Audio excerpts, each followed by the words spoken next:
کبھی آپ نے سوچا ہے کہ نفاق کیا ہے؟ یہ صرف ایک لفظ نہیں بلکہ ایک ایسی روحانی بیماری ہے جو انسان کے دل کو اندر سے کھوکھلا کر دیتی ہے۔ ایک ایسی کیفیت جس میں انسان کا ظاہر کچھ اور ہوتا ہے اور باطن کچھ اور۔ آج ہم ایک ایسے ہی گہرے اور حساس موضوع پر بات کریں گے جسے قرآن کریم نے 1400 سال پہلے بیان کیا تھا، لیکن اس کی حقیقت آج بھی اتنی ہی زندہ ہے۔ آج ہم جانیں گے کہ منافق کون ہیں، ان کی نشانیاں کیا ہیں، اور سب سے اہم سوال، اللہ نے انہیں اندھیروں میں بھٹکنے کے لیے کیوں چھوڑ دیا؟ سورۃ البقرہ کی آیات 15 سے 25 تک ہمیں صرف ایک پرانے گروہ کی کہانی نہیں سناتی، بلکہ یہ ہمارے سامنے ایک ایسا آئینہ رکھتی ہیں جس میں ہر دور کا انسان اپنے ایمان اور اعمال کا چہرہ دیکھ سکتا ہے۔ ان آیات میں دو ایسی حیرت انگیز مثالیں پوشیدہ ہیں کہ اگر وہ دل میں اتر جائیں تو انسان کی سوچ اور زندگی کا رخ بدل کر رکھ سکتی ہیں۔ یہ کہانیاں آپ کو حیران کر دیں گی اور اس سوچ میں ڈال دیں گی کہ کہیں نفاق کی کوئی چھوٹی سے چھوٹی علامت جانے انجانے میں ہماری زندگی کا حصہ تو نہیں بن رہی۔ تو آئیے آج قرآن کے اس نور سے اپنے دلوں کو روشن کرنے کی کوشش کرتے ہیں اور ان آیات میں چھپی اس گہری حقیقت کو سمجھتے ہیں جو شاید آپ کی زندگی بدل دے۔ تو سوال یہ ہے کہ منافقین آخر ہیں کون اور اللہ نے انہیں اندھیروں میں کیوں چھوڑ دیا؟ آئیے جانتے ہیں سورۃ البقرہ کی ان آیات میں چھپی وہ حقیقت جو آپ کو حیران کر دے گی۔ ان کہانیوں کو سمجھنے سے پہلے یہ جاننا ضروری ہے کہ یہ منافقین تھے کون۔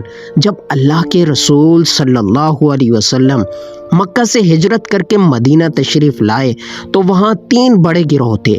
ایک وہ جو سچے دل سے ایمان لے آئے یعنی مہاجرین اور انصار۔ دوسرا گروہ یہودیوں کا تھا جو اپنے قبیلوں کے ساتھ وہاں رہتے تھے، اور پھر ایک تیسرا گروہ پیدا ہوا۔ یہ وہ لوگ تھے جنہوں نے اسلام کی بڑھتی ہوئی طاقت کو دیکھ کر مسلمانوں سے فائدے اٹھانے اور خود کو محفوظ رکھنے کے لیے زبان سے تو اسلام قبول کر لیا، لیکن ان کے دل ایمان کی روشنی سے بالکل خالی تھے۔ وہ کہتے تھے ہم اللہ اور آخرت پر ایمان لائے، مگر حقیقت میں وہ مومن نہیں تھے۔ جب وہ مسلمانوں کے ساتھ ہوتے تو ایمان کی باتیں کرتے، لیکن جب اکیلے میں اپنے سرداروں اور شیطان صرف دوستوں سے ملتے تو ہنس کر کہتے کہ ارے ہم تو تمہارے ساتھ ہیں، ہم تو بس مسلمانوں کا مذاق اڑا رہے تھے۔ یہ تھی ان کی دوغلی شخصیت، ایک چہرہ مسلمانوں کے لیے، دوسرا کفر کے لیے۔ اسی رویے کے جواب میں اللہ تعالیٰ آیت 15 میں فرماتا ہے، وہ سوچتے تھے کہ وہ مسلمانوں کا مذاق اڑا رہے ہیں، لیکن انہیں اندازہ نہیں تھا کہ اللہ ان کے ساتھ کیا معاملہ کرنے والا ہے۔ اللہ فرماتا ہے، اللہ یستہزئ بہم ویمدہم فی طغیانہم یعمہون۔ اللہ ان سے مذاق فرماتا ہے، یعنی ان کے مذاق کا بدلہ دیتا ہے اور انہیں ان کی سرکشی میں ڈھیل دیتا ہے اور وہ بھٹکتے پھر رہے ہیں۔ یہاں اللہ کا مذاق اڑانا انسانوں جیسا نہیں ہے۔ اس کا مطلب ہے کہ اللہ ان کی چالوں کو انہی پر پلٹ دیتا ہے۔ وہ سمجھتے ہیں کہ وہ مسلمانوں کو دھوکہ دے رہے ہیں، لیکن حقیقت میں وہ خود کو دھوکے میں رکھے ہوئے ہیں۔ اللہ انہیں مہلت دیتا ہے، ان کی رسی دراز کرتا ہے تاکہ وہ اپنی گمراہی میں اتنا آگے نکل جائیں کہ ان کے لیے واپسی کا کوئی راستہ ہی نہ بچے۔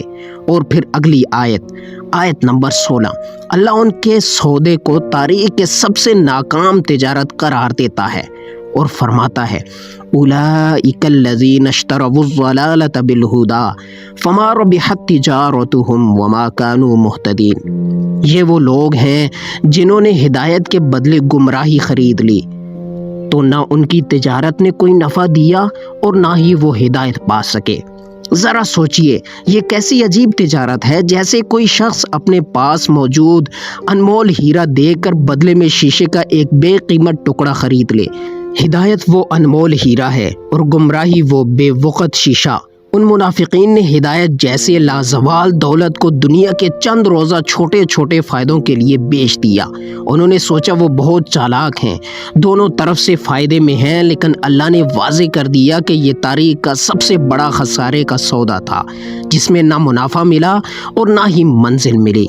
اس پس منظر کے بعد اب قرآن ہمیں ان کی حالت سمجھانے کے لیے 2 ایسی مثالیں دیتا ہے جو دل و دماغ کو جھنجھوڑ کر رکھ دیتی ہیں۔ پہلی مثال جو آیت 17 اور 18 میں ہے ان پکے اور ضدی منافقین کی ہے جن کے دلوں پر مہر لگ چکی تھی۔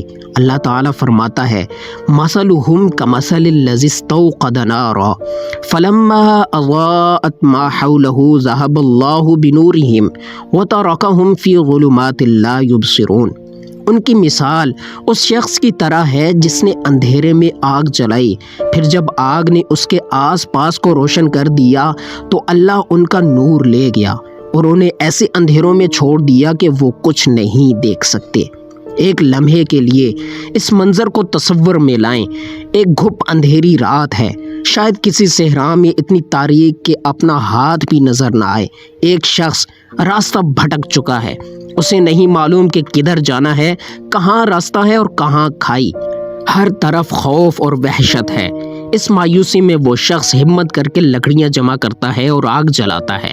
جیسی ہی آگ بھڑکتی ہے ایک لمحے کو سب کچھ روشن ہو جاتا ہے، اسے اپنا ماحول نظر آنے لگتا ہے، خطرات دکھائی دینے لگتے ہیں اور امید پیدا ہوتی ہے کہ اب وہ منزل تک پہنچ جائے گا۔ لیکن جیسے ہی وہ اس روشنی سے فائدہ اٹھانے والا تھا، اللہ اس آگ کو بجھاتا نہیں بلکہ ان کے نور کو ہی چھین لیتا ہے۔ یہاں نار، آگ اور نور روشنی کا فرق سمجھنا بہت ضروری ہے۔ آگ میں تپش اور جلن ہوتی ہے جبکہ نور خالص ٹھنڈی روشنی ہوتی ہے۔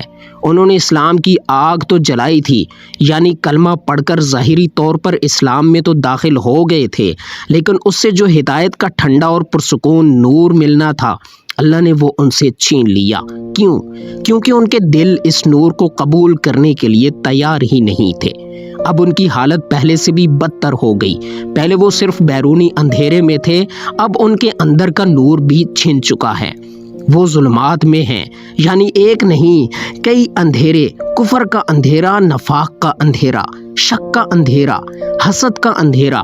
ان اندھیروں کی تہوں میں وہ ایسے گم ہیں کہ لا ینصرون، وہ کچھ ہی نہیں دیکھ سکتے۔ اور پھر اللہ ان کی حالت پر اپنا فیصلہ سناتا ہے آیت نمبر 18 میں، صم بکم عمی فہم لا یرجعون۔ یہ بہرے ہیں، گونگے ہیں، اندھے ہیں، بس یہ اب ہدایت کی طرف نہیں لوٹیں گے۔ یہ جسمانی معذوری نہیں، یہ روحانی حالت کا بیان ہے۔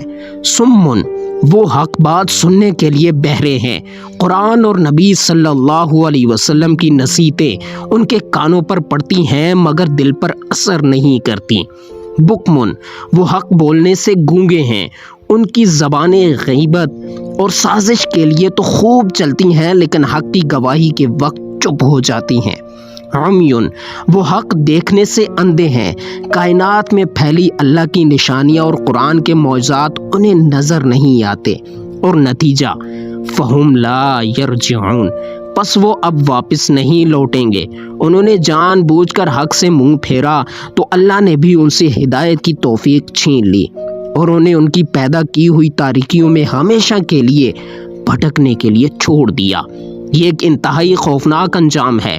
اگر پہلی مثال پکے منافقین کی تھی تو دوسری مثال ان کمزور اور متزلزل لوگوں کی ہے جو شک اور یقین کے درمیان جھولتے رہتے ہیں۔ ان کا ایمان مفادات پر ہے۔ یہ مثال آیت 19 اور 20 میں بیان ہوئی ہے۔ او کصیب من السماء فیہ ظلمات ورعد وبرق یجعلون اصابعهم فی آذانہم من الصواعق حذر الموت واللہ محیط بالکافرین۔ یا جیسے آسمان سے موسلا دھار بارش ہو جس میں اندھیریاں، گرج اور چمک ہو، وہ کڑک کی وجہ سے موت کے ڈر سے اپنی انگلیاں اپنے کانوں میں ٹھونس لیتے ہیں اور اللہ کافروں کو گھیرے ہوئے ہیں۔ آئیے اس منظر کو بھی دیکھتے ہیں۔ کچھ لوگ ایک کھلے میدان میں ہیں اور اچانک آسمان پر گہرے بادل چھا جاتے ہیں۔ دیکھتے ہی دیکھتے موسلا دھار بارش شروع ہو جاتی ہے۔ اس بارش کے ساتھ 3 چیزیں ہیں: ظلمات، اندھیریاں، بادلوں اور بارش کا اندھیرا، رات، گرج، بادلوں کی خوفناک گرج جو دل دہلا دیتی ہے، برق، بجلی اور بار بار چمکنے والی بجلی جو ایک لمحے کو روشنی دیتی ہے اور اگلے ہی لمحے اندھیرا اور گہرا لگتا ہے۔ مفسرین کہتے ہیں کہ یہ بارش خود اسلام کی وحی ہے جو آسمان سے رحمت بن کر اتری ہے، لیکن ان منافقین کے لیے یہ رحمت ایک آزمائش بن گئی۔ اس میں جو اندھیریاں ہیں وہ ان کے دلوں کے شکوک و شبہات ہیں، جو گرج ہے وہ قرآن کے وہ احکامات اور وہ وعیدیں ہیں جو ان پر بھاری گزرتی ہیں، جیسے جہاد کا حکم یا مال خرچ کرنے کا مطالبہ۔ یہ انہیں بادلوں کی خوفناک گرج کی طرح لگتی ہیں، اور جو بجلی ہے وہ اسلام کی سچائی کی کبھی کبھار نظر آنے والی چمک ہے یا دنیاوی فائدے ہیں، جیسے مال غنیمت یا عزت جو انہیں اپنی طرف کھینچتے ہیں۔ اب ان کا رویہ دیکھیں، یجعلون اصابعہم فی آذانہم، وہ گرج یعنی قرآن کے سخت احکامات سے اتنا ڈرتے ہیں کہ کانوں میں انگلیاں ٹھونس لیتے ہیں کیونکہ وہ ذمہ داریوں سے بھاگنا چاہتے ہیں۔ پھر آیت 20 میں ان کی کیفیت کو اور کھول کر بیان کیا گیا، یکاد البرق یخطف ابصارہم کلما اضاء لهم مشوا فیہ واذا اظلم علیہم قاموا وَلَوْ شَاءَ اللَّهُ لَذَهَبَ بِسَمْعِهِمْ وَأَبْصَارِهِمْ إِنَّ اللَّهَ عَلَى كُلِّ شَيْءٍ قَدِيرٌ۔ قریب ہے کہ بجلی ان کی بینائی اچک لے جائے، جب بھی ان کے لیے روشنی ہوتی ہے تو وہ اس میں چل پڑتے ہیں، اور جب ان پر اندھیرا چھا جاتا ہے تو کھڑے ہو جاتے ہیں، اور اگر اللہ چاہتا تو ان کی سننے اور دیکھنے کی طاقت بالکل ہی چھین لیتا۔ بے شک اللہ ہر چیز پر قادر ہے۔ یہ ہے ان کی پوری زندگی کا نقشہ۔ جب بجلی چمکتی ہے یعنی اسلام کی وجہ سے کوئی فائدہ ملتا ہے تو مسلمانوں کے ساتھ چند قدم چل پڑتے ہیں، یعنی کوئی آزمائش یا قربانی کا وقت آتا ہے تو یہ قامو یعنی اپنی جگہ پر بت بن کر کھڑے ہو جاتے ہیں اور آگے بڑھنے سے انکار کر دیتے ہیں۔ یہاں ایک بہت امید بھرا نکتہ ہے۔ پہلی مثال میں اللہ نے فرمایا تھا کہ اس نے ان کا نور چھین لیا اور وہ نہیں لوٹیں گے، لیکن یہاں اللہ فرما رہا ہے کہ اگر اللہ چاہتا تو ان کی سماعت اور بصارت چھین لیتا۔ اس کا مطلب ہے کہ اس دوسرے گروہ کے لیے ابھی دروازہ بند نہیں ہوا، ان کی صلاحیت پوری طرح ختم نہیں ہوئی، ان کے دل میں شاید ایمان کی کوئی چنگاری باقی ہے۔ یہ آیت ایک تنبیہ ہے کہ اگر انہوں نے اپنا رویہ نہ بدلا تو اللہ ان سے یہ بچی کچی صلاحیت بھی چھین سکتا ہے۔ منافقین کی ان دو قسموں کو بیان کرنے کے بعد اب قرآن کا رخ پوری انسانیت کی طرف مڑ جاتا ہے۔ آیت 21 میں اللہ تعالیٰ ایک عالمی پکار بلند فرماتا ہے، یا ایھا الناس اعبدوا ربکم الذی خلقکم والذین من قبلکم لعلکم تتقون۔ اے لوگو، اپنے اس رب کی عبادت کرو جس نے تمہیں اور تم سے پہلے لوگوں کو پیدا کیا تاکہ تم بچ جاؤ۔ یہ قرآن کا کتنا خوبصورت انداز ہے۔ کفر اور نفاق کی تاریکیوں کو دکھانے کے بعد اللہ فوراً نجات کا راستہ دکھا رہا ہے، اور وہ راستہ ہے اللہ کی بندگی۔ دلیل کیا دی؟ کوئی مشکل فلسفہ نہیں، بلکہ ایک ایسی سچی حقیقت جس کا کوئی انکار نہیں کر سکتا۔ وہی تمہارا رب ہے جس نے تمہیں پیدا کیا، ہمیں کسی نے بنایا ہے، اور جس نے بنایا ہے بندگی کا حق بھی صرف اسی کا ہے۔ اور مقصد کیا ہے؟ لعلکم تتقون، تاکہ تم اس انجام سے بچ جاؤ جو کافروں اور منافقین کا مقدر ہے۔ پھر آیت 22 میں اللہ اپنی ربوبیت کی مزید نشانیاں بتاتا ہے، الذی جعل لکم الارض فراشا والسماء بناء وانزل من السماء ماء فاخرج به من الثمرات رزقا لکم فلا تجعلوا للہ اندادا وانتم تعلمون۔ وہی ہے جس نے تمہارے لیے زمین کو بچھونا اور آسمان کو چھت بنایا، اور آسمان سے پانی برسایا، پھر اسے تمہارے رزق کے لیے طرح طرح کے پھل نکالے۔ پس جب تم یہ سب جانتے ہو تو اللہ کے شریک نہ ٹھہراؤ۔ سوچئے تو صحیح، یہ زمین کس نے ہمارے لیے ایک پرسکون بستر کی طرح بچھا دی؟ یہ آسمان کس نے ایک محفوظ چھت کی طرح بغیر ستونوں کے کھڑا کر دیا؟ یہ بارش کون برساتا ہے اور مردہ زمین سے ہمارے لیے رنگ برنگے پھل کون اگاتا ہے؟ جب تم جانتے ہو کہ یہ سب کرنے والا ایک اللہ ہے تو پھر کیوں دوسروں کو اس کا شریک بناتے ہو؟ ان دلائل کے بعد اللہ تعالیٰ ان تمام لوگوں کو، خاص کر شک میں پڑے منافقین کو، ایک کھلا چیلنج دیتا ہے، ایک ایسا چیلنج جو آج تک قائم ہے اور قیامت تک رہے گا۔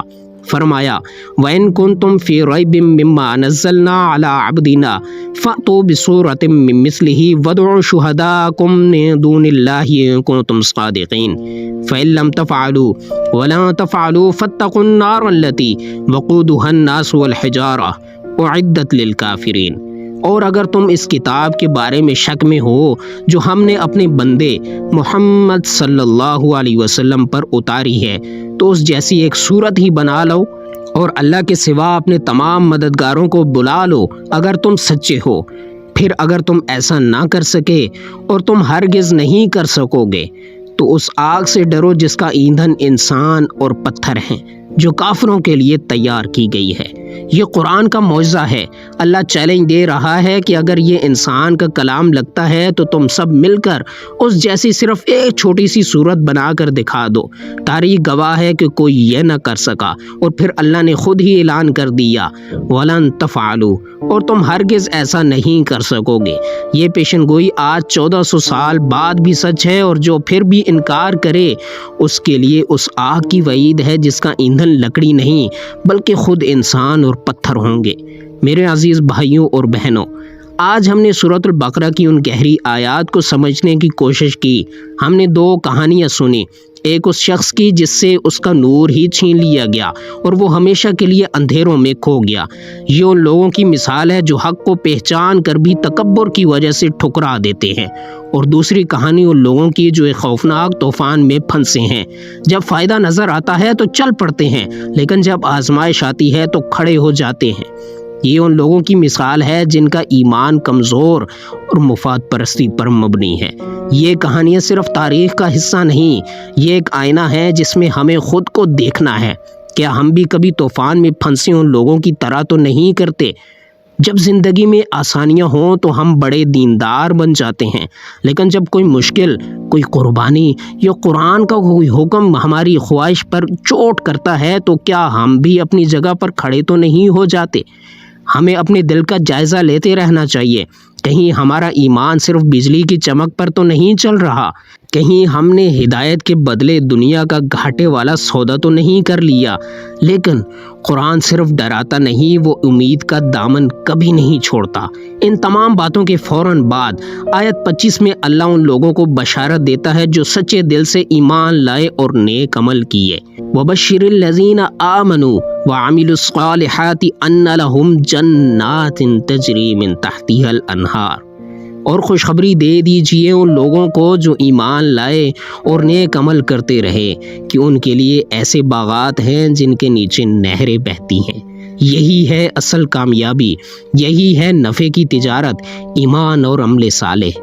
آج کا سبق یہ ہے کہ ہم نفاق کی ان باریک شکلوں سے اللہ کی پناہ مانگیں، ہم قرآن سے اپنا تعلق حقیقی بنائیں، اس کی گرج سے ڈر کر بھاگنے کے بجائے اس کی روشنی میں راستہ تلاش کریں، اور دعا کریں کہ اللہ ہمارے دلوں کو ہدایت کے نور سے بھر دے اور اسے کبھی ہم سے واپس نہ لے۔